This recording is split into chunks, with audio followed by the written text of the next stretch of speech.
How to send dice in Monopoly Go, and can you even do that? That's what we will see in this video. But before we begin, make sure to subscribe to the channel and ring the bell to get notified whenever a new video is posted.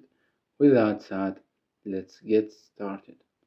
Now, as you might know, as of the time of this recording, Monopoly Go does not give you the feature or option to send dice.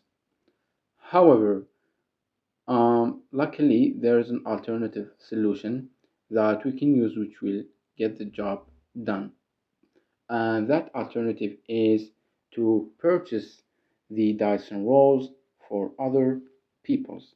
So say for example that you want to send your dice to a friend or something like that. Now you can simply just use your friend account to make a purchase and you pay for those rolls and dice using your own money, which kind of works the same way and it gives the same effect. Your friend will get the dice from you. It's that easy and simple, and hopefully in the future Monopoly Go will find a solution or provide us a feature and an option to send dice and rolls to each others. So that was it for this video. If you have any questions, please leave them in the comments down below. With that said, see you in the next video.